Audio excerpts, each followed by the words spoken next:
नमस्कार दोस्तों, मैं हूँ राज और आप देख रहे हैं हाईवे 33। तो चलें दोस्तों आज की कहानियों की सफ़र पर। दोस्तों ये कहानी जो है, जो हमें भेजे हैं, उनका नाम है सोहन, छत्तीसगढ़ के रहने वाली। और ये कहानी उनके साथ में बनी थी, घटना बनी थी, साल था 2001 का। सोहन एक ऐसे परिवार में जन्म लिए थे जहाँ पर सुबह से लेकर के देर रात तक भूत प्रेत का ही नाम लिया जाता था। भूत प्रेत के नाम पर ही घर का खाना बनता था। भूत प्रेत के नाम से ही उनके घर पर नया वस्त्र आते थे। मतलब एक तंत्र मंत्र के जो करने वाले होते हैं, तांत्रिक होते हैं, मांत्रिक होते हैं, ऐसे ही घर में वो पैदा हुए थे। तो चलिए इस कहानी को हम आगे बढ़ाते हैं सोहन जी के शब्दों के साथ में। दोस्तों मेरा नाम सोहन है। आपने स्टार्टिंग में तो समझ गए होंगे कि मेरा जन्म एक ऐसे घर में हुआ था जो तंत्र मंत्र में ही रुचि रखता था। मेरे घर में सुबह से लेकर के देर रात तक, जब तक परिवार सो नहीं जाता, तब तक भूत प्रेत, डायन, पिशाचनी, ना जाने कैसी कैसी शक्तियों की बात हुआ करती थी। मैं जब उस घर में पैदा होता हूँ, जन्म लेता हूँ, और धीरे धीरे मैं अब उम्र मेरी बढ़ती जाती है। जब मैं समझदार होता हूँ, कुछ समझने के लायक होता हूँ, तब मैं अपने घर के हालात देखता हूँ कि मैं एक गरीब परिवार में हूँ। मेरे दादाजी, मेरे पिताजी, दो ही लोग कमाने वाले हैं। वैसे विशेष मेरा बड़ा घर नहीं था, छोटा परिवार का था। छत्तीसगढ़ के हम रिमोट एरिया में एक छोटा सा गांव था और वहाँ पर मैं रहता था अपने परिवार के साथ में। होश संभालने के बाद में वही सब बातें मैं सुना करता था। मेरे दादाजी, मेरा पिताजी सुबह से लेकर के और देर रात तक इन्हीं बातों पर, भूत प्रेत की बातों पर चर्चा होती थी। तंत्र मंत्र के जानकार थे वो लोग। मेरे दादाजी भी पढ़े नहीं थे, लेकिन तंत्र मंत्र का रुचि रखते थे, जानकारी थी। और जो मेरे पिताजी थे वो थोड़ा बहुत पढ़े लिखे थे। मतलब उस घर में कोई विशेष कोई पढ़ा लिखा नहीं था, लेकिन तंत्र मंत्र का, झाड़ फूँक का काम करते थे। अब लोगों का कहना है, मेरे पिताजी का भी कहना, दादाजी का भी कहना था कि ये जो तंत्र मंत्र हमारे घर में ऐसे ही नहीं आ गया। दादाजी जंगल में जा रहे थे, वहाँ पर एक बूढ़ी औरत बीमार पड़ी हुई थी। बीमार औरत को देख करके दादाजी रुक जाते हैं, उसकी मदद करते हैं। तब बीमार औरत प्रसन्न होकर कहती है कि मैं तुम्हारे घर में अब रहूँगी। जो भी तुम तंत्र मंत्र का काम करोगे मेरा नाम लेकर के, मैं सब कुछ सही कर दूंगी। और उसके बाद दादाजी जो है ना, उस औरत को लेकर के आ जाते हैं। उसको रहने के लिए एक हमारा खेत का टुकड़ा था, वहाँ पर एक घर बनवा दिया जाता है और घर में वो औरत को रख दिया जाता है। दादाजी अब उसका सेवा भाव करते थे, अटूट श्रद्धा था उनके ऊपर में। कुछ महीनों तक उस घर में रही, दादाजी से बातचीत होती थी, बहुत कुछ समझाती थी। और एक सुबह जब दादाजी खाना वाना, नाश्ता पानी लेके खेत में जाते हैं, जहाँ खेत में उनका घर बना हुआ था, जहाँ पर वो बूढ़ी औरत रहती थी, तब वो बूढ़ी औरत गायब हो चुकी थी ही नहीं। दादाजी बहुत ढूंढने का कोशिश किए, लेकिन वो बूढ़ी औरत मिल नहीं पाई। तब से हमारे घर में ये सब तंत्र मंत्र का शुरुआत हो चुका था। ना जाने वो बूढ़ी औरत कौन थी, दादाजी को हमारे कैसे मिली। जब जवान थे, किसी काम से जंगल कुछ लकड़ी तोड़ने या शहद इकट्ठा करने के लिए जा रहे थे, तब उनकी मुलाकात हो जाती है। तंत्र मंत्र का ज्ञान वही बूढ़ी औरत मेरे दादाजी को देती है, जो मैं सुना था। उसके बाद दादाजी तंत्र मंत्र का काम करने लगते हैं। लोग बाग को भूत प्रेत से छुटकारा दिलाते हैं। ऐसी ऐसी शक्तियों से अब लड़ कर के भूत प्रेत को भगा देते हैं। लेकिन ये सारा काम जो खेत वाला हमारा घर था ना, जी वो बूढ़ी औरत के लिए बनाया गया था, जिसमें वो रहती थी, उसी घर में होता था, और कहीं नहीं। ना तो दादाजी कहीं जाते थे, कोई लाख रुपए भी देकर कहे कि हमारे घर पर चल करके झाड़ फूंक कर दो, तब वो मना कर देते थे कि नहीं भाई, अगर तुम यहाँ पर लेके आ सकते हो तो हम झाड़ फूंक कर सकते हैं और जो भी है उसको स्वस्थ कर सकते हैं। और होते भी थे लोगों का कहना है कि दादाजी के झाड़ फूंक से कई लोग स्वस्थ हो चुके थे और अपने काम में जुट चुके थे। वो लोग इतने खौफ में आते थे, डरे हुए हालत में उनके परिवार के लोग आते थे कि लगता था कि भूत प्रेत उनका पीछा कर रहा है। लेकिन जब दादाजी झाड़ फूँक कर देते थे ना, तब वो लोग खुश होकर के हमारे उस खेत वाले घर से प्रसन्न होकर जाते थे। अब इसके बाद में थोड़े थोड़े बाहर के लोग भी अब आने लगे थे और उससे जो आमदनी होती थी, जो लोग दान दक्षिणा दे के जाते थे, और उसी से हमारा घर परिवार दादाजी चलाने लगे थे। फिर हमारी दादी होती है और पिताजी का जन्म होता है, और इसके बाद जब वो भी जवान होते हैं तो दादाजी सारे गुरु मंत्र होता है मेरे पिताजी को भी देते हैं। और उन लोगों को कहना था कि हमें भूत प्रेत भी जो आसपास में होते हैं वो भी नज़र आता था। मैं भी जब उस लायक हो जाता हूँ, बड़ा हो जाता हूँ, तो मुझे भी इस लाइन में अब डाला जाता है। लेकिन मेरी रुचि इस काम में नहीं थी। मैं पढ़ना चाहता था, मैं एक टीचर बनना चाहता था। बच्चों को पढ़ाने का मुझे बहुत ही शौक़ था कि मैं भी एक दिन बढ़िया सा टीचर बनूंगा, स्कूल में बच्चों को शिक्षा का ज्ञान दूंगा। मैं तंत्र मंत्र के काम में बिल्कुल नहीं पढ़ना चाहता था, ना मुझे रुचि थी, ना इन पर। मैं सच कहूँ ना, मैं उस घर में रहने वाला था। मुझे भी कभी कभी आश्चर्य होता था कि भूत प्रेत होते हैं, क्योंकि मैंने अभी तक देखा नहीं था। लेकिन दादाजी तो अब गुजर चुके थे। अब इसके बाद मेरे पिताजी, उनका कहना है कि हाँ, भूत प्रेत होते हैं। मैं तो देखता हूँ, देखना एक दिन तुम्हें भी भूत प्रेत जरूर दिखाई देंगे। जब तुम उस लेवल में आओगे, जब तुम्हारी उम्र इतनी हो जाएगी, जवान हो जाएगी, तब तुम्हें भी भूत प्रेत नज़र आने लगेगा। लेकिन मैं इसको मानता नहीं था। मैं इन शक्तियों पर कभी विश्वास नहीं करता था। मुझे लगता था कि मेरे दादाजी, मेरे पिताजी, ये सब ऐसे ही झूठ मूठ का ड्रामा वाना करके लोगों को शांत कर देते हैं। लोग शांत भी हो जाते हैं और फिर चले जाते हैं, बदले में कुछ दान दक्षिणा दे जाते हैं। मुझे ऐसा ही लगता था। मैं कभी भी इन शक्तियों पर विश्वास नहीं किया था। मैं पढ़ना चाहता था, लेकिन पढ़ने की राह मेरी इतनी आसान नहीं थी। मैं अपने पिता से कहता तो डांट लगाते, पढ़ लिख के क्या करेगा, आखिर तुझे यही तो काम करना है। मैं भी कौन सा ज़्यादा पढ़ा लिखा हूँ, मैं भी यही काम कर रहा हूँ ना, इसी से हमारा परिवार चल रहा है ना, कोई दुख नहीं तो नहीं है, तकलीफ़ तो नहीं है, दोनों टाइम का खाना बनता है ना। मेरे पिताजी उसी में अब एक तरह से आनंद से थे। दोनों टाइम का खाना मिल जाता था, परिवार को कपड़ा मिल जाता था, और क्या चाहिए था। कभी आगे बढ़ने का उन्होंने सोचा भी नहीं था। अब बढ़ते भी कैसे, पढ़े लिखे तो थे नहीं। अब ये झाड़ फूँक के काम से कोई बड़ा आदमी थोड़ी बन सकता है, कोई नाम थोड़ी हो सकता है। उनको इस बात का जरा भी परवाह नहीं थी। जैसे थे वैसा ही रहना चाहते थे, और मुझे भी वैसा ही बनाना चाहते थे, अपने की तरह। लेकिन मैं ऐसा बिल्कुल भी बनना नहीं चाहता था।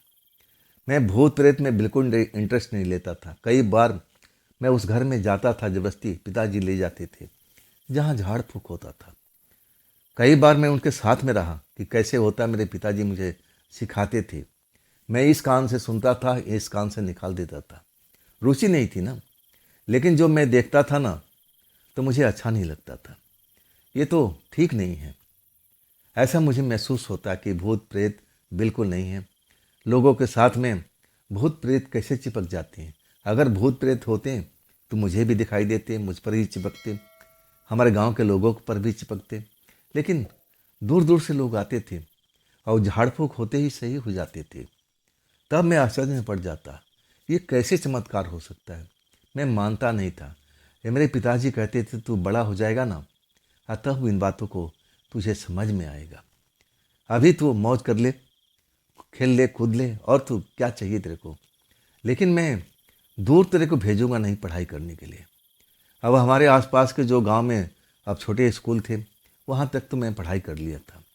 आगे की पढ़ाई करना चाहता था, लेकिन पिताजी भेजना नहीं चाहते थे। मेरी बुआ थी जो शहर में रहती थी, और गाहे बगाहे कभी न कभी आती थी। मैं अपना दुखड़ा उनको सुनाता हूँ, और तब कहती कि चिंता मत कर, अगर तू पढ़ना चाहता है ना, तो मैं तुझे शहर लेके चलूँगी। बुआ जो थी ना, एक प्राइवेट स्कूल में काम करती थी। टीचर ने उनको लगवाया था, जिस घर में वो झाड़ू पोछा करती थी। और वो झाड़ू पोछा करते करते टीचर से ज़्यादा दोस्ती हो चुकी थी। और फिर उन्होंने स्कूल में लगवा दिया था कि तुम मेरे घर में सुबह में आ जाया कर और फिर स्कूल का भी साफ़ सफाई कर दिया कर। इसलिए उनका जान पहचान टीचरों से हो चुका था। और कहने लगी कि कोई ना कोई मैं जुगाड़ करके तेरा नाम तो स्कूल में ज़रूर लिखवा दूँगी, तो चिंता मत कर। लेकिन प्राइवेट में मैं अब तुझे लिखा नहीं सकती, सरकारी स्कूल में ही लिखवा सकती हूँ। मैं तो बड़ा खुश हो चुका था कि चलो कम से कम एक रास्ता तो मिला। और इसके बाद मैं बुआ के साथ, जबकि मेरे पिताजी भेजना नहीं चाहते थे, और बुआ में और मेरे पिताजी में बहस भी हो गई थी। और तब जाके पिताजी अब मुझे भेजे और कहने लगे, देख तुझे लौट के यहीं पर आना है, इसी काम को करना है, पढ़ लिख कर क्या करना है। लेकिन मैं जानता था कि मैं पढ़ लिख करके मुझे क्या बनना है। मैं शहर आ जाता हूँ और बुआ जी मेरी मदद करती हैं, मुझे सरकारी स्कूल में दाखिला मिल जाता है। अब फिर मेरी पढ़ाई स्टार्ट हो जाती है। लेकिन मैं जब भी जाता था अपने गांव अपने बुआ के साथ, अकेले तो मैं कभी जाता नहीं था। मुझे लगता था कि अकेले मैं कभी गया ना तो मेरे पिताजी मुझे गांव में ही रोक देंगे, आने नहीं देंगे। इसलिए मैं बुआ के साथ में रहता था। धीरे धीरे मैं पढ़ाई मैट्रिक तक तो हाई स्कूल तक कर लिया था। अब इसके बाद बुआ का तबीयत खराब होने लगी, उनका स्वास्थ्य भी गिर चुका था और बहुत सारी परेशानियां उस घर में होने लगी थी। अब एक तरह से जैसे मेरे घर का माहौल था, अब माहौल यहाँ पर भी हो चुका था गरीबी वाला। अब एक बुआ जो कमाती थी उसी से अच्छे ढंग से घर परिवार चलता था। अब उनके बेटे थे आवारा किस्म के थे, पढ़ाई लिखाई तो नहीं करते थे, बुआ से उल्टे पैसे मांगते थे। और इस तरह घर का डवाडोल होने लगा। अब मैं क्या करूं? हाई स्कूल करने के बाद मैं सोचने लगा कि मैं गांव तो लौटूंगा नहीं। अगर लौटूंगा तो फिर मुझे वही साथ संगत पिताजी वाला मिल जाएगा। अब मैं उस लाइन में पढ़ना नहीं चाहता था। मेरे एक दोस्त का जान पहचान था, मैं अपना दुखड़ा उससे सुनाता हूँ और तब कहता है, तो चिंता क्यों करता है, मैं हूँ ना।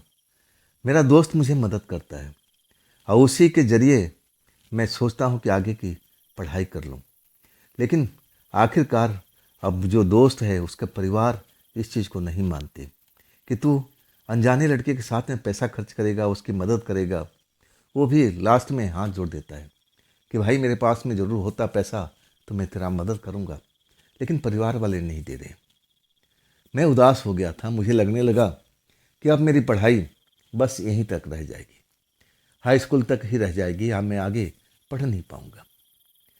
मैं अब इतना जवान तो हो चुका था और मैं फिर एक जॉब करने लगा, छोटी मोटी जॉब, जिससे मेरी जो बुआ के घर के कुछ काम मैं कर सकूं, खर्चा निकाल सकूं और चैन से रह सकूं। ऐसा मैं काम करने लगा कि मुझे भी खाना मिले और मेरे बुआ को भी मिले। ऐसे ही करके मैं जॉब करने लगा और वही जॉब करके मैं ज्ञान लेने की कोशिश करता था। बहुत सारे पुस्तकें मैं खरीद लाया था। ज्ञान तो मैं हर किसी से ले लेता था जो मुझे देना चाहता था। मैं पढ़ाकू किस्म का था, लेकिन मेरे भाग बड़ा कमज़ोर थे। मैं चाहकर भी कोशिश तो बहुत किया, लेकिन पढ़ाई नहीं कर सका आगे की। अब इसके बाद जब एक बार मैं नौकरी में लगा ना, नौकरी मेरी छूटती नहीं है। छूटने का मतलब वो पहली नौकरी तो मैं कभी का छोड़ चुका था और उसके बाद ना जाने कितनी नौकरी मैंने बदल दिया था। पैसा ठीक ठाक कमाने लगा। बुआ के घर में अब दिन रात कलेश होता था और तब मैं बुआ से इजाज़त लेता हूँ कि मैं अलग घर ले लेता हूँ। बुआ भी मान गई थी। मेरा मनसा कुछ और था। मैं एक ऐसे घर का तलाश किया था जहाँ पर मैं मज़े से रह भी सकूँ और कुछ बच्चों का ट्यूशन भी पढ़ा सकूँ। मैं ऐसा ही बचपन से सोचता था कि एक दिन मैं बड़ा बन कर के अब टीचर तो ज़रूर बनूंगा। खैर, मैं स्कूल में नहीं पढ़ा सकता, चलो कोई बात नहीं, ट्यूशन तो मैं दे सकता हूँ ना। और इसके बाद एक ऐसे घर के मैं किराए पर लेता हूँ जहाँ पर खुली जगह है और उस जगह पर मैं एक तरह से स्कूल भी बना सकता हूँ, ट्यूशन सेंटर, और अपना रहने का इंतजाम भी कर लिया। और इस तरह मैं जवान भी हो चुका था, बड़ा भी हो चुका था। मैं घर गांव अकेले जाता था, आता था। अब मुझे कोई डांटने वाला नहीं था। पिताजी ज़रूर गुजारिश करते थे कि कहाँ शहर में रह रहा है, यहाँ आके मेरा काम संभाल ले, ये कर ले वो कर ले। लेकिन मैं मना कर देता था। मैं पैसा जो भी कमाता था अब अपने घर वालों को भी मदद करने लगा। जब पैसा देता था तो पिताजी खुश हो जाते थे, कुछ बोलते नहीं थे कि तंत्र मंत्र के लाइन में आ जा, शांत हो जाते थे। और मैं ट्यूशन का काम खोल चुका था, उससे भी आमदनी होने लगी और बड़े बड़े बच्चे भी आ करके अब मुझसे ट्यूशन लेने लगे। एक शाम की बात है, मैं जब दिन में नौकरी करता था और रात के टाइम में ट्यूशन क्लास चलाता था। 7:30 बजे ट्यूशन स्टार्ट कर देता था और 2 घंटे तक हमारी ट्यूशन चलती रहती थी। इसके बाद मैं भी थका रहता था, खाना बनाना और आराम करना। जब मैं ट्यूशन सेंटर खोला था अपने घर में और तब 3 महीने के बाद ये पहली घटना मेरे साथ में घटी थी। जब मैं बच्चों को पढ़ा रहा था, उसमें एक नौजवान लड़की को बैठे हुए देखता हूँ क्लास में। उस लड़की को मैंने कभी देखा नहीं था। पुराने कपड़े पहन रखी थी, चुन्नी सर पर, चेहरा ढक रखी थी, जैसे वो पहचान में आने की अब कोशिश ना कर रही हो, अपने आप को छुपा रही हो। लेकिन मैं हर बच्चे को पहचानता था भाई। अब मैं जानता था हर एक बच्चे कौन कहाँ से आ रहा है। अब मैं जब उस अनजान लड़की को देखता हूँ जो जवान थी, मेरी उम्र के आसपास की थी, मैं उसका चेहरा देखने की कोशिश करता हूँ लेकिन चेहरा ढकी हुई थी। उस टाइम जब क्लास ले रहा था तो मैं बोल नहीं पाया। आज जब क्लास ख़त्म हो जाता है ना, तब बच्चे जाने लगते हैं और वो भी आखिरी जब बच्चा मेरे घर से निकलता है और तब वो भी मेरे दरवाजे से निकलने लगती है और तब मैं उसको टोकता हूँ, अरे सुनिए सुनिए इधर। लड़की थोड़ी देर के लिए सकपका जाती है, डर जाती है, जैसे उसके साथ में ना जाने क्या हो गया है। अभी मैं उसका चेहरा नहीं देखा था। बड़े बड़े उसके बाल थे, लहरा रहे थे, पुराने कपड़े पहन रखी थी, किसी गरीब परिवार की लग रही थी। जब मैंने उसको टोका ना तो डर गई थी, ऐसे देख रही थी कि जैसे मैं कोई भूत हूँ। मैं उसको रोकने लगा, जब निकलने लगी दोबारा उसको लगा कि ऐसी कोई आवाज़ दिया होगा, लेकिन मुझे लगा कि अब निकल रही है, रोकना ही चाहिए। मैं दौड़ता हूँ, अरे सुनो सुनो, मैं तुमसे ही बात कर रहा हूँ। वो रुक जाती है, बड़ी बड़ी आंखों से मुझे घूरने की कोशिश करती है और तभी मैं उसका चेहरा देख नहीं पाता। वो मुझे आश्चर्य से देख रही है, जैसे उसने कभी इंसान को देखा नहीं हो। ऐसा मुझे सर से पैर तक अब निहारी जा रही है, देखे जा रही है। और तब मैं कहता हूँ गुस्से में आकर के कि तुमने कभी नौजवान लड़के को कभी देखा नहीं है क्या? इस तरह से कोई लड़की किसी लड़के को घूरती है। अभी भी डरी दिखाई दे रही थी। मैं कहने लगा, शांत हो जाओ शांत हो जाओ, मैं तुम्हें डराना नहीं चाहता। तुम हो कौन? मैं तुम्हें इस क्लास में पहली बार देखा हूँ। जितने लड़के आते हैं सबको मैं जानता हूँ, वो फीस देते हैं, आप कहाँ रहते हैं, थोड़ा बहुत सबके बारे में ज़रूर जानता हूँ। लेकिन तुम यहाँ पर पढ़ने आई थी। वो मेरी तरफ लगातार देखती जा रही थी, जैसे उसको ये मालूम नहीं कि मैं उसको कभी देख सकता हूँ। ऐसे अपने आप को छुपा के बैठी हुई थी। चेहरा ढकने से क्या शरीर भी ढक सकता है, छुप सकता है? नहीं ना।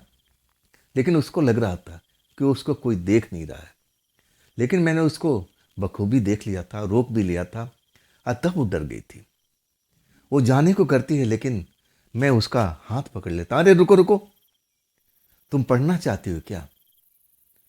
वो मुझे अभी भी घूर रही थी। मैं दोबारा पूछता हूँ कि तुम पढ़ना चाहती हो? तुम्हारे अंदर पढ़ने की क्षमता है क्या? तुम रोज आ सकती हो? तब हाँ करना। अगर तुम्हारे अंदर इच्छा नहीं है, तुम रोज नहीं आ सकती हो, तुम तो अब जाना ही ठीक है। शायद वो लड़की पढ़ना चाहती थी, तभी वो रुकी रही। मैं पूछने लगा कि कहाँ पर रहती है, कौन से मोहल्ले में रहती हूँ, घर में कौन कौन है, लेकिन कोई सवाल का जवाब नहीं दे रही थी। मुझे लगता है कि लड़की घबरा गई है। थोड़ा पानी वानी दे देता हूँ और तब शायद ये सही ढंग से मुझसे सवाल जवाब की अब बात कर सके, मेरे से जो भी मैं सवाल पूछता हूँ उसका जवाब सही ढंग से दे सके। पानी भी देता हूँ तो हाथ नहीं लगाती है, कहती नहीं, पहली बार मैंने उसका आवाज़ सुना। नहीं, बहुत मीठी आवाज़ थी और इतनी आवाज़ सुंदर थी, मैं अभी तक उसका चेहरा नहीं देखा था। तो मैं कहने लगा कि तुम पढ़ना चाहती हो? और तब कहती है कि नहीं, पहले तो हाँ बोली थी, लेकिन जब मैं जोर देता हूँ कि पढ़ना चाहती हो, कहती कि नहीं। बस मुझे बच्चे जब बैठे हुए पढ़ाई कर रहे थे, आप इस ढंग से पढ़ा रहे थे, मुझे बड़ा अच्छा लग रहा था। अब मैं इधर से गुजर रही थी, दरवाज़ा खुला था तो मैं अंदर आके बैठ गई। तो मैं कहने लगे, जब तुम पढ़ाई में इंटरेस्ट रखना चाहती हो और तुम पढ़ भी सकती हो, मैं तुम्हें जितना कहो तुम्हें ज्ञान दे सकता हूँ जो मुझे आता है। तुम कल से आ जाओ। तुम्हें मैं देख रहा हूँ तुम्हें पढ़ाई में रुचि है, पैसे की चिंता मत करो। अगर तुम्हारे पास में पैसे नहीं हैं तो मैं तुमसे पैसा भी नहीं लूँगा। इतना मैं मदद करने के लिए तैयार हो गया था। जब मैं देखता हूँ कि पढ़ाई में इंटरेस्ट लेती है, शायद गरीब परिवार की थी, तभी तो वो मना कर देती कि नहीं, मैं पढ़ नहीं सकती, ना पढ़ूंगी। अब इसके बाद मेरी तरफ जब घूर घूर के देखती है ना, तब मैं कहता हूँ कि क्या पहले तुमने किसी नौजवान लड़की को नहीं देखा है? तब कहती है हाँ, मैंने तो बहुत सारे देखे हैं, लेकिन मुझे बड़ा ताज्जुब हो रहा है कि आप मुझे देख पा रहे हो। जब ये बोलती है ना, तो मैं समझ नहीं पाता हूँ कि क्या वो कहना चाहती है, ऐसा क्या बोलना चाहती है। मैं दोबारा उससे रिपीट करता हूँ कि क्या तुम कहना चाह रही हो। तब कहती है कि आप मुझे सच में मुझे देख पाते हो, देख रहे हो मैं कैसी हूँ, आपको पता चल चुका है। मैंने कहा जो भी तुमने पहनावा पहना हुआ मुझे साफ दिख रहा है। अपना चेहरा तुम ढक रखी हो, चेहरा तो मैं देख नहीं पा रहा हूँ, तुम्हारी आंखें देख रहा हूँ। बात क्या है? तब अपने चेहरे से जो पर्दा लगा रखी थी, कपड़ा बांधा हुआ था, वो खोल देती है। कहती है अब मेरा चेहरा देख सकते हो। तब मैं उसका पहली बार चेहरा देखता हूँ। बहुत ही खूबसूरत थी। अब देखने में किसी परी से कम नहीं थी, लेकिन कपड़े जो जिस ढंग के पहन रखे थे, किसी गरीब परिवार की लग रही थी। मुझे बड़ा आश्चर्य हुआ ऐसी बात करते हुए कि मैं उसको क्यों नहीं दे सकता भाई। इंसान है, इंसान को हर कोई देख सकता है, जानवर भी तब भी देख सकता हूँ। मेरे भी दो भगवान ने आंखें दिया हुआ है, ये किस काम के लिए है? मैं हंसते हुए कहता हूँ कि मेरे पास भी तो दो आंखें हैं, उन आंखों से भी मुझे दिखाई देता है। मैं तुम्हें देखा तभी तो रोका। वो डरी हुई लग रही थी, थोड़ा रुक रुक के बोल रही थी डरी हुई आवाज़ में। कहने लगी तुम मुझे कैसे देख सकते हो? मैंने तो आज तक ऐसा किसी को देखते हुए नहीं देखा, मुझे कोई देख ही नहीं सकता था।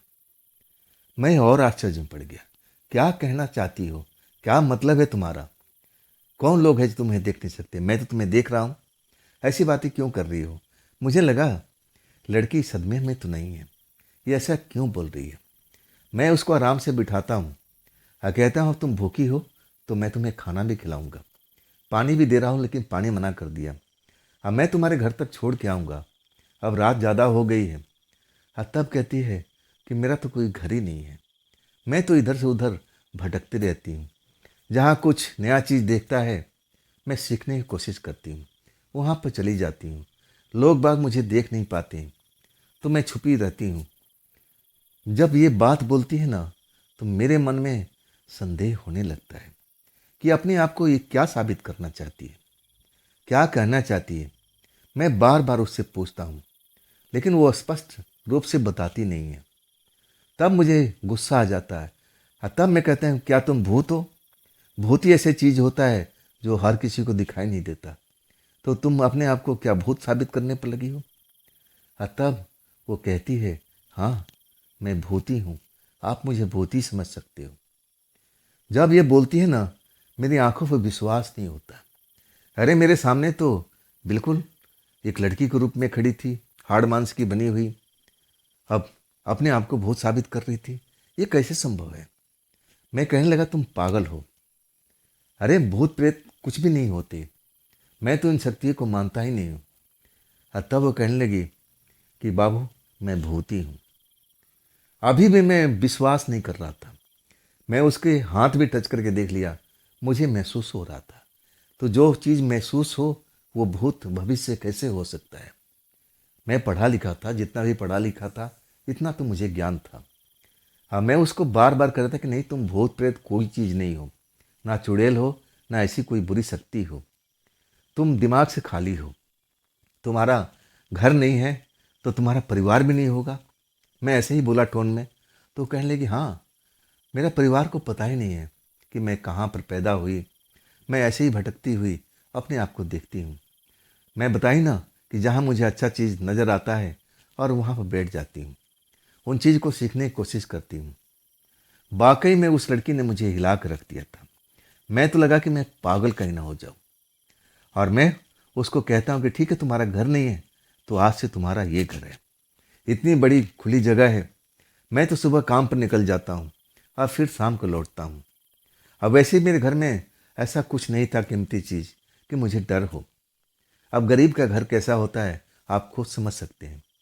जो भी ट्यूशन करने आते थे बच्चे चटाई पर बैठते थे, उसी पर बैठ कर पढ़ाई करते थे। मेरे पास में अब इतनी महंगा बेंच वगैरह खरीदने का उस टाइम पैसा नहीं था। मुझे अपने घर पर पैसा भी देना था, बुआ का भी मदद करना था, अपना भी खुद का मदद करना था। तो थोड़ा ऐसे ही टाइट हाथ चल रहा था। जब मैं कहता हूँ उस लड़की से, तब वो कहती है कि हाँ, मैं रुक सकती हूँ, मेरा तो कोई अपना ठिकाना नहीं है, तो मैं इधर उधर भटकने के बजाय मैं तुम्हारे घर में रह सकती हूँ। लेकिन तुम ऐसे मत मेरे से बार बार पूछा करो। मैं कहने लगा, मैंने ऐसी कोई बात ही नहीं पूछा। तब वो कहती है कि तुम बार बार मत पूछना कि मैं किस घर के रहने वाली हूँ, मेरा घर कहाँ है, मेरा परिवार कहाँ है, मुझे कुछ भी याद नहीं है। मैं जब से होश में आई हूँ, अपने आप को देखी हूँ, मैं ऐसे ही भटकती रहती हूँ। जब कोई मुझे दिखाई नहीं देता तो एकांत में बैठ जाती हूँ। कभी कभी पेड़ पर बैठ जाती हूँ, कभी किसी की छत पर बैठ जाती हूँ। मुझे ऐसे ही अच्छा लगता है।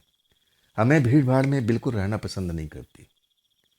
आखिरकार मुझे संदेह तो हो चुका था और उस संदेह धीरे धीरे सच में बदलने लगा था। मैं उस लड़की से कहता हूँ कि तुम भूत प्रेत हो तो कुछ अपनी शक्ति भी दिखाओ।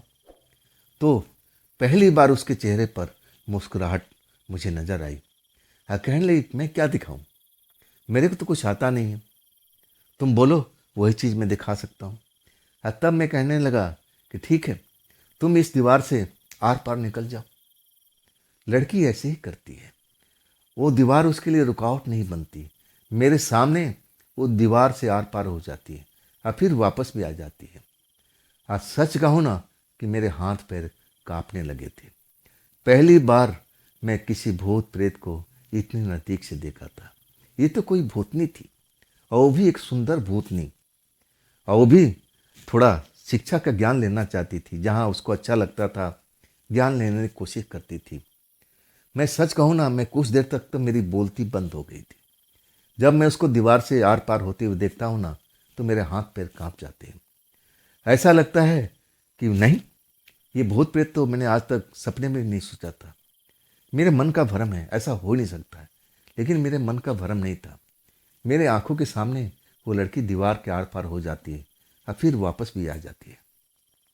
तब मुझे एहसास होता है कि मेरे पिताजी कहा करते थे कि तुम जब उस लेवल में आ जाओगे, उम्र के उस पड़ाव में आ जाओगे, तुम्हें भूत प्रेत दिखाई देने लगेगा। तो क्या ये बात सच निकली? सच कहूँ ना, मैं इतना डरा था उस रात, इतना कि पूछिए मत। मैं उस लड़की से कुछ देर तक तो बात करना बंद कर दिया था। और तब लड़की कहने लगी कि आप मुझसे डर रहे हो तो कहो तो मैं चली जाऊँ इस घर से। तब मुझे लगा कि नहीं नहीं भाई, जवान लड़की है, चलो बहुत ही सही, लेकिन है तो लड़की ना, इज्जत करना चाहिए। और तब मैं कहने लगा कि ना, ये तुम्हारा ही घर है, तुम आराम से रह सकती हो।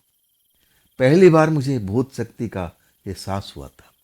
हाँ, मैं जब रात को अपने बिस्तर पर सोता हूँ और तब सारी रात सोचने लगता हूँ कि आखिर जो मेरे दादाजी जिस शक्ति को लेके आए थे, ये उसी का असर है। उसी के प्रताप से, उसी के पुण्य से ये सब हमारे में अंदर में, मेरे पिताजी के अंदर में गुण आ चुका था, और वही गुण अब मेरे अंदर आ चुका था। पिताजी का कहना था कि जब मैं तुम्हारी तरह जवान हो गया था, और तब वह मेरे अंदर में वो गुण आ गया था। जो मैं किसी प्रेतात्मा को दूर से देख लेता था, पहचान लेता था कि वो प्रेतात्मा है, और वही गुण अब मेरे अंदर आ चुका था। मैं रात भर सोचता रहा। उस लड़की को उठ उठ के देख लेता था, जहाँ पर चटाई पर वो सो रही थी, आराम से आंखें बंद करके, जैसे सुकून का नींद ले रही हो। अब मैं अपने बिस्तर पर, लेकिन रात भर मैं सही ढंग से सो नहीं पाया। सुबह उठते ही मैं उस लड़की से कहता हूँ कि देखो, मैं तो अब ऑफिस निकल जाऊँगा और इसके बाद ये घर तुम्हारे हवाले है। जो तुम अगर बनाना चाहो खाना पीना, तब कहने लगी नहीं नहीं, मुझे भूख ही नहीं लगती, ना मुझे प्यास लगती है। ना जाने क्यों ऐसा होता है, खाने को तो मन बहुत करता है, लेकिन मैं चाह करके भी कुछ खा नहीं सकती। मैं कई बार लोगों को खाना खाते हुए देखी। मुझे ऐसा भूख का एहसास हुआ कि चलो हम मुझसे मांग के खा लेते हैं, लेकिन लोग बाग मुझे देख ही नहीं पाते थे, तो मैं चोरी भी कर लेती थी। चोरी करने के बाद मैं उस चीज़ को खा भी नहीं पाती थी। वो लड़की अपनी दुखड़ा बताने लगी। मैंने ऐसा कैसे संभव हो सकता है? जरूर बहुत को भी भूख लगती होगी, बहुत को भी प्यास लगती होगी। मैं इस बारे में विशेष जानकारी तो नहीं रखता था, लेकिन मैं सोचने लगा कि जब मैं गांव जाऊंगा ना, तब पिताजी से इस बारे में जरूर जानकारी लूँगा। और वो लड़की हमारे घर में ही रहने लगी। मैं सुबह काम पर निकल जाता था और इसके बाद आता था तो मेरे घर में ही घूमती हुई नजर आती थी। और इसके बाद जब ट्यूशन क्लास चलती थी तो सबसे लास्ट बच्चे के पीछे बैठ करके जो मैं पढ़ाता था उसको बड़े ध्यान से सुनती थी।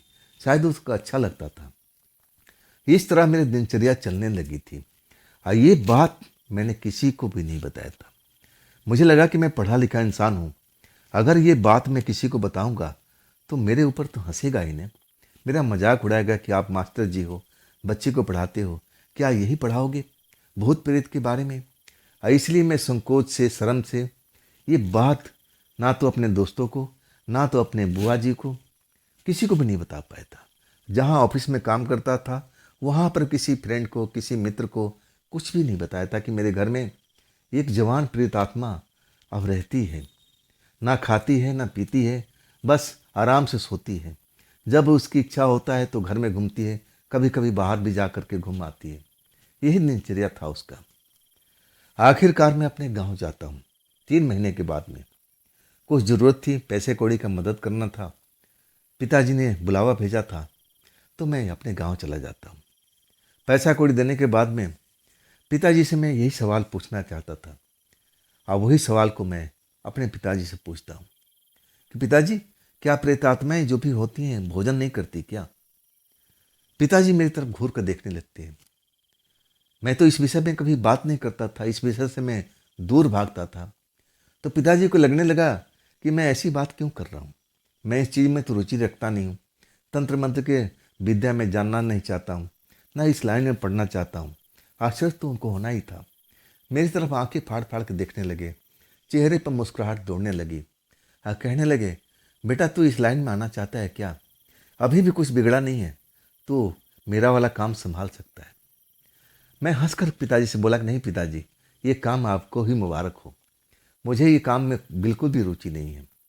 तब पिताजी कहने लगे, अगर तुझे इस काम में रुचि नहीं है तो तू प्रेतात्मा के बारे में ये सवाल क्यों पूछ रहा है कि प्रेतात्मा खाना खाती है या नहीं खाती है, पानी पीती है कि नहीं पीती है, सोती है कि नहीं सोती है, मनुष्य वाला काम कर सकती है कि नहीं कर सकती है, ये सवाल क्यों पूछ रहा है?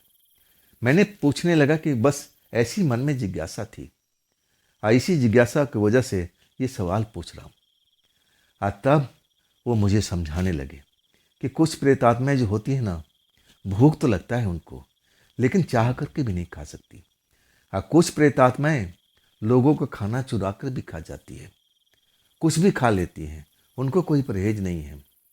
लेकिन कुछ ऐसी भी प्रेतात्मा हैं जो इन चीज़ों से बहुत दूर हैं, ना तो उनको भूख लगती है ना प्यास लगती है, लेकिन कुछ को लगती है, खाना चाहती है, लेकिन जब खाने के लिए जाती है ना, वो खाना उनके मुंह के अंदर भोजन के रूप में जाता नहीं है। तब उनको बहुत गुस्सा आता है, उनको समझ में नहीं आता है कि मैं भोजन क्यों नहीं ले पा रही हूँ। जब पिताजी ये सब ज्ञान की बातें मुझे बताने लगे, मैं तो खुद आश्चर्य में पड़ गया था। मैं ये सब चीज़ें मैं जानता नहीं था, नई नई बात पिताजी बता रहे थे। इसके बाद मैं सवाल पर सवाल पूछता चला गया था। मैं पूछने लगा कि पिताजी, क्या कोई आत्मा अगर हमारे साथ रहना चाहे, इंसान के साथ में रहना चाहे, तो क्या वो रह सकती है? एक प्रेमिका के रूप में, एक पत्नी के रूप में। और तब मेरी तरफ आंखें फाड़ फाड़ कर देखने लगे। कहने लगे, सवाल तू ऐसा क्यों पूछ रहा है? तेरे मन में चल क्या रहा है? तू क्या करने वाला है? मैंने कहा कि पिताजी, मैं कुछ करने वाला नहीं हूँ। मैं बच्चों को पढ़ाता हूँ, शिक्षा देता हूँ। कई बच्चे मुझसे सवाल पूछते हैं, तो जब मुझे पता ही नहीं होगा तो मैं उनको क्या जवाब दूंगा। इसलिए मैं आपसे सवाल पूछ रहा हूँ, ताकि आप इसका सही में अब बात बता सको, जो सच्चाई है। और तब वो कहने लगे कि हाँ बेटा, ऐसी भी है। अगर कोई प्रेतात्मा चाहे ना किसी इंसान के साथ में रहना, रह भी सकती है। जो प्रेतात्मा चाहे कि मैं भोजन कर सकती हूँ, वो कर भी सकती है, लेकिन अपने आप नहीं। उसके लिए एक मंत्र होता है। अगर उस मंत्र को हम किसी पर प्रेतात्मा प्रयोग कर दे, तो इंसान की तरह उसका सब कुछ बदल जाता है। रहेगी प्रेतात्मा, भोजन भी करेगी, एक प्रेमिका की तरह रह भी प्रेम भी करेगी। पत्नी अगर बनना चाहे तो पत्नी भी बन सकती है, लेकिन ऐसे नहीं। वो मंत्र चाहिए। मंत्र का जब तक प्रयोग नहीं होगा, तब तक वो ऐसे नहीं बन सकती। सच कहूँ ना, मेरे मन में ना जाने क्या क्या चल रहा था। इतनी सुंदर लड़की थी जो मेरे घर में रहा करती थी, और वो एक प्रेतात्मा थी। अब इतनी सुंदर होने के बाद मैं कई बार उसके बारे में सोचा था कि अगर प्रेतात्मा होकर के अगर ये इंसान होती, तो शायद मैं इससे शादी करता। ये मेरी प्रेमिका बनती, पत्नी बनती। मैं मन ही मन उससे बहुत प्यार करने लगा था। जब पिताजी ये बात बताते हैं ना, तो मेरे मन में अब एक तरह से एक कल्पना होने लगती है। एक ऐसा आवाज़ मुझे सुनाई देता है कि बेटा, वो मंत्र तो सीख ले, तेरे काम में आएगा। और तब मैं पिताजी से पूछने लगता हूँ कि पिताजी, वो मंत्र आप क्या बता सकते हो? कैसा मंत्र होगा? अब पिताजी आंखें तरेरने लगे। मुझे ऐसे नज़रों से देखने लगे कि मैं उनके लिए अजूबा हूँ, उनका बेटा नहीं हूँ। वो डांटने लगे, तुझे इस मंत्र का क्या पड़ा हुआ है? जब हम तुझे मंत्र सिखा रहे थे, तब तो तू इस कान से सुनता था, वो उस कान से निकाल देता था। अब हमारी कोई इज्जत करता नहीं था, ना तंत्र का ना मंत्र का। तुम्हारी नज़र में तो भूत प्रेत होते ही नहीं हैं। तो मास्टर जी, अब तुम्हें क्या पड़ी है? सच कहूँ, इस बात का मेरे पास में कोई जवाब नहीं था, लेकिन मैं हारना भी नहीं सीखा था। मैं जानता था कि आज मैं पूछूंगा तो पिताजी कभी नहीं बता पाएंगे। मैं इस सवाल को टाल देता हूँ और कहता हूँ, ठीक है, रहने दो, मैं तो ऐसे ही पूछ लिया था। और तब पिताजी का थोड़ा गुस्सा शांत होता है। मुझे 3-4 दिन रहना था, मेरे पास में मौके ही मौके थे। आखिरकार जब जिस दिन जाने के लिए तैयार होता हूँ, तब पिताजी से मिलता हूँ। बात बात में फिर उसी मंत्र पर लेके आता हूँ उनको। फिर वो भड़क जाते हैं, कहते हैं, ना ना, तुझे मंत्र की क्या जरूरत है? और तब मैं कहने लगा, पिताजी, मैं रुचि तो अब रखने लगा हूँ पढ़ाई के बाद में। अब मैं थोड़ा रुचि ये भी रखने लगा हूँ कि आप मुझे वो तंत्र मंत्र बता दीजिए। पिताजी बड़ा खुश हो जाते हैं और वो कहते हैं कि मैं तो शुरू से चाहता था कि तू तंत्र मंत्र के काम में आ जा। आगे आगे चल कर के ये काम तुझे ही संभालना है। तू थोड़ी पढ़ाई करेगा, बच्चों का टीचर बनेगा, तुझे यहीं पर आना है बेटा। जब पिताजी वो मंत्र सिखाने पर राजी हो जाते हैं, तो मैं बड़ा खुश हो जाता हूँ, बहुत ही आनंदित हो जाता हूँ। मुझे लगा कि अब तो मैं विजय प्राप्त कर लूँगा। उस लड़की से मैं मन ही मन प्यार करता था। उसको मंत्र से मैं एक इंसान की तरह बना दूंगा, और जो मुझे चाहिए सब कुछ मुझे मिल जाएगा। मैं उस लड़की से इतना प्यार करने लगा था मन ही मन। लेकिन लड़की मेरे दिल की बात जानती थी या नहीं जानती थी, मुझे नहीं मालूम था। लेकिन पिता कहने लगे कि तू तो शहर जा रहा ना, इस मंत्र को सीखने में और भी तुझे मंत्र सीखने पड़ेंगे, इकलौता मंत्र नहीं। मैं तुझे पूरा चीज़ सिखाऊंगा, लेकिन इसके लिए तुझे कम से कम हफ्ता दिन तक रुकना पड़ेगा। मैं उस लड़की के प्रेम में इतना पागल हो चुका था। हाँ, मैं पिताजी की बात मान लेता हूँ, गांव में रुक जाता हूँ, और वो मंत्र मुझे उसी खेत के अंदर जो घर बना हुआ था उसी जगह पर ले जाते हैं, और वो एक एक मंत्र मुझे एक एक दिन में सिखाते हैं, याद करवाते हैं, और कहते हैं कि इस मंत्र को कभी भूलना मत, ये आगे चल कर के तेरे काम आएगा। और इसके बाद 7 मंत्र के अलावा और सारी विद्या मेरे पिताजी ने सिखाया था। और इसके बाद कहने लगे कि बस कुछ दिनों के बाद तू भी एक बहुत जानकार तांत्रिक बन जाएगा। मैं बहुत खुश था।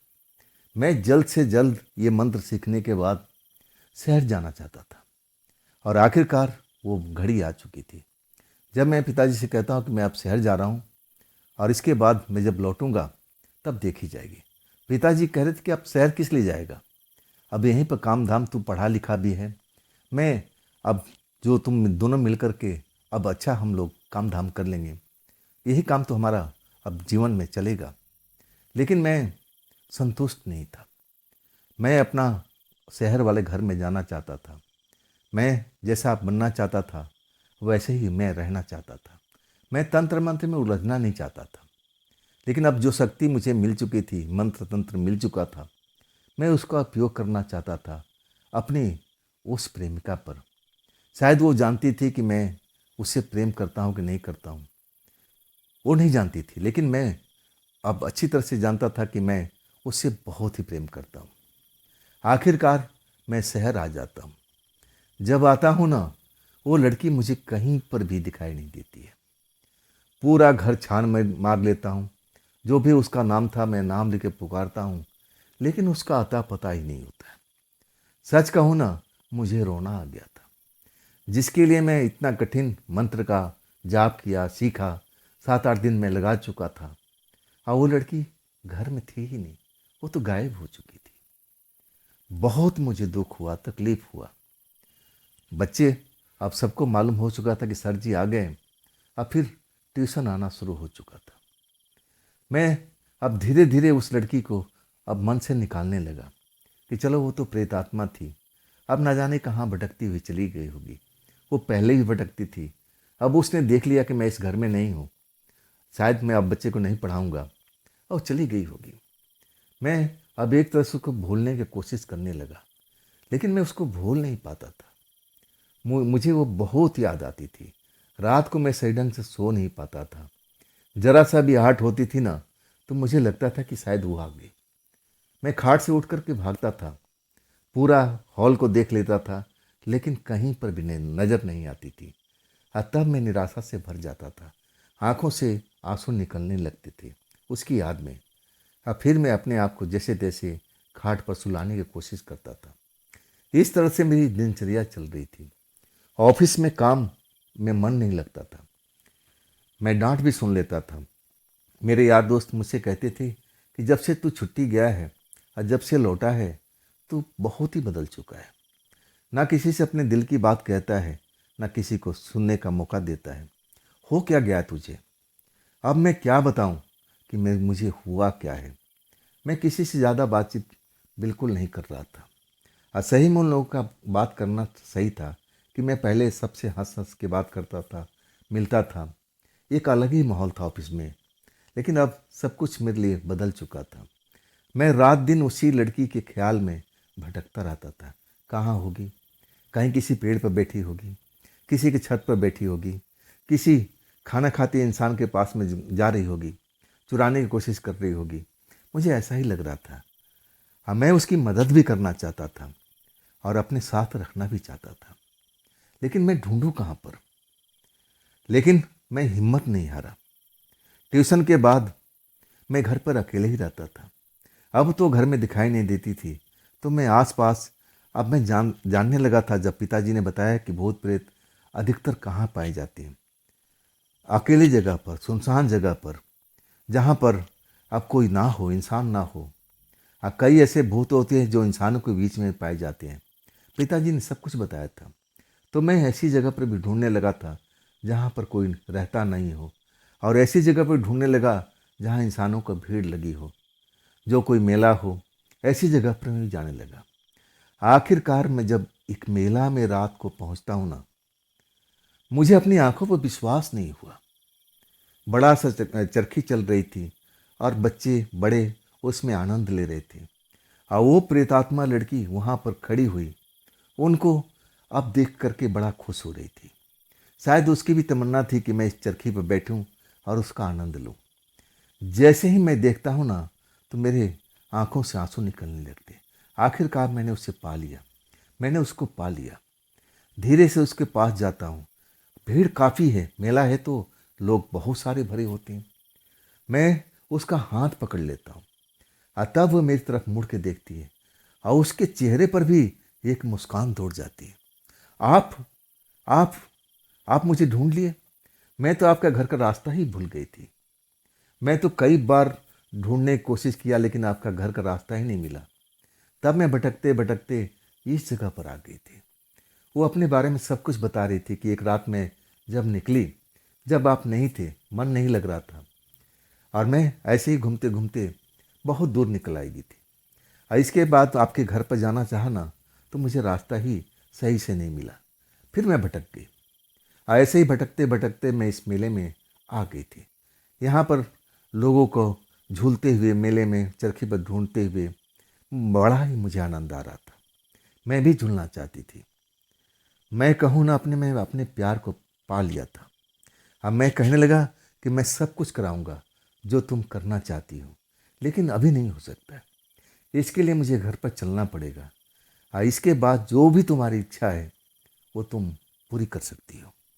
लड़की बहुत खुश हो गई। क्या ऐसा हो सकता है? मैंने बोला हाँ, चलो तो सही हमारे साथ में। फिर मैं घर लेके आता हूँ और सच कहूँ ना, मुझे इतनी खुशी होती है कि इतनी खुशी कभी मुझे हुई नहीं थी। आखिरकार उस मंत्र का उपयोग करता हूँ और तब मैं उसके सामने भोजन रखता हूँ और कहता हूँ कि तुम इस भोजन को उठा के खाओ, देखो तुम कोशिश तो करो। और सही में कोशिश करती है और पहली बार में सफल हो जाती है। उसको भी खुशी का ठिकाना नहीं होता और कहती है ये आपने कैसे किया? मैंने कहा कि बस मैं तुमसे प्रेम करने लगा हूँ। जब मैं ये बात बोलता हूँ ना, वो लड़की मुझे भी उसी निगाह से देखती है जैसे वो मुझे भी पसंद करती थी। शायद भटक गई थी, इसीलिए हमारे घर पर आ नहीं सकी। और सच कहूँ ना, उस मंत्र से तो इतना हुआ कि मैं अपने लिए तो इंसान बना लिया था, लेकिन दूसरा कोई उसको देख नहीं सकता था। ऐसे ही थी वो, प्रेतात्मा थी। मेरे में तो शक्ति थी, मेरे खून में थी कि मैं उसको देख सकता था, लेकिन दूसरा कोई भी उसको बिल्कुल नहीं देख सकता था। अब मेरा साथ में रहना, खाना, अब जैसे एक पति पत्नी हो, प्रेम का हो, उसी प्रकार से हम लोग रहने लगे थे। पूरा 5 महीना गुजर जाता है और एक बार मैं गांव भी जाता हूँ। पिताजी जिद करने लगते हैं कि अब तो लौटा, अब देख काम संभाल ले, मेरे से अब ज़्यादा होता नहीं है। हाँ, तब मैं कहने लगा कि अभी आप रुकिए, मैं जब अपना काम ख़त्म कर लूँगा तब मैं सोचूंगा, लेकिन अभी नहीं। मैं फिर शहर जब लौट के आता हूँ ना तो आश्चर्य से भर जाता हूँ, दुखी हो जाता हूँ। वो लड़की उस घर में थी ही नहीं। पूरा एरिया छान मार लेता हूँ, जहाँ जहाँ उसको होने के आसार मिलती है मैं उस जगह पर पहुँच जाता हूँ, लेकिन लड़की मिलती ही नहीं है। जहाँ जहाँ मुझे संदेह था कि इस जगह पर हो सकती है, ये लड़की फिर रास्ता भटक चुकी है। ऐसा ही हुआ था और उसके बाद वो लड़की मुझे कभी नहीं मिली। आखिरकार मैं अपना सच कहूँ ना कि मैं रात रात भर उसके लिए इधर उधर भटकता था, आंखों में आंसू लिए हुए कि कहाँ है, क्या कर रही होगी, कैसे होगी। लेकिन इतना मुझे संतोष था कि अब वो भोजन भी कर रही होगी, खाली पेट तो नहीं होगी, पानी भी पी रही होगी। मुझे इस बात का संतोष था। कभी न कभी तो लौटेगी, कभी न कभी तो लौटेगी, लेकिन वो कभी नहीं लौटी। एक बार जो घर से निकली दोबारा नहीं आई। अब मैं दूर दूर तक उसको ढूंढने की कोशिश किया था, लेकिन कहीं पर भी नज़र नहीं आई। तो दोस्तों, ये थी आज की कहानी सोहन जी की। ये कहानी आपको कैसी लगी कमेंट में ज़रूर बताइएगा। अगर आपके पास भी ऐसी कोई घटना है, कोई अपनी आप बीती है जो आप मुझे बताना चाहते हो, तो आप मुझे इंस्टाग्राम पर, मेरे जीमेल पर, मेरे व्हाट्सएप नंबर पर आप अपनी कहानी को शेयर कर सकते हो। हाँ दोस्तों, ये भी चैनल आप ही का है, तो इसको भी अपना प्यार दीजिए, दुलार दीजिए, लाइक कीजिए, सब्सक्राइब कीजिए, शेयर कीजिए अपने दोस्तों को, और हाइक वाला बटन को ज़रूर ऑन कर दीजिएगा, दबाइएगा। तो दोस्तों, कल फिर मिलते हैं एक नई कहानी के साथ में। आप लोग अपना ख्याल रखिएगा। नमस्कार।